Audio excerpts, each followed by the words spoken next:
Hello, मेरा नाम सौमी है और मैं क्लास 8 से हूँ और आज मैं साइंस का एक topic the structure of human eye समझाऊंगी। तो हमारी आई जो होती है वो एक स्पेरिकल शेप की होती है, रफली एक स्पेरिकल शेप की होती है और उसका जो आउटर कोट होता है वो वाइट कलर का होता है। तो हमारी आँख का जो सबसे आउटर मोस्ट पार्ट होता है उसको वो ट्रांसपेरेंट कलर का होता है और उसका जो होता है वो होता है कॉर्निया, जो यहाँ पर होता है। तो कॉर्निया ट्रांसपेरेंट कलर का होता है और फिर कॉर्निया के बाद आ जाता है आइरिस। आइरिस एक मस्कुलर स्ट्रक्चर होता है जो कॉर्निया के पीछे होता है और आइरिस का कलर डिपेंड करता है हमारे आई कलर पे। तो जैसे अगर हम कहते हैं कि किसी का आई कलर ग्रीन है या फिर किसी का आई कलर ब्लू है, तो मतलब हम उसके आइरिस के कलर की बात करें, ना कि उसके आई कलर की। और आइरिस वो भी कंट्रोल करता है कि कितनी अमाउंट ऑफ लाइट हमारी आँख के अंदर एंटर कर रही है। आइरिस पूरी तरीके से हमारी आँख को कवर नहीं करता। आइरिस के बीच में एक छोटा सा होल होता है और इसको कहते हैं हम प्यूपिल।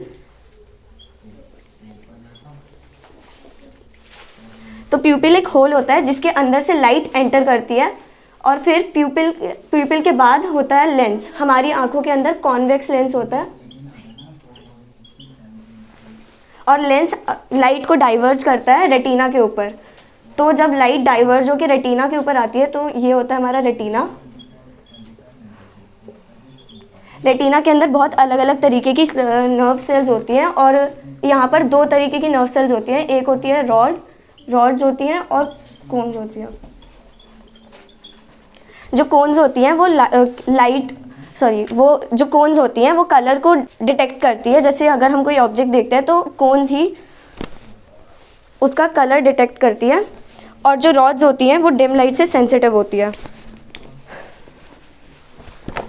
फिर ये सारी जो नर्व्स होती है, जैसे अब हमारी लाइट यहाँ पर प्रोजेक्ट हो गई है और यहाँ पर एक इमेज बन गई है, तो ये सारी जो इमेज बन गई है अब वो ऑप्टिक नर्व के थ्रू हमारे ब्रेन में चली जाती है। तो ये पार्ट जो होता है वो होता है ऑप्टिक नर्व।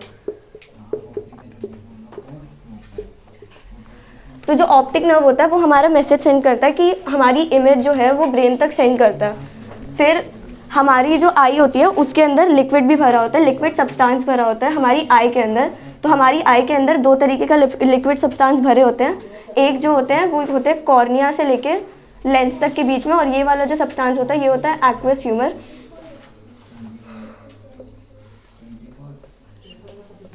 और फिर जो हमारे लेंस से लेके रेटिना तक का जो लिक्विड सब्सटेंस होता है उसको हम कहते हैं विट्रियस ह्यूमर।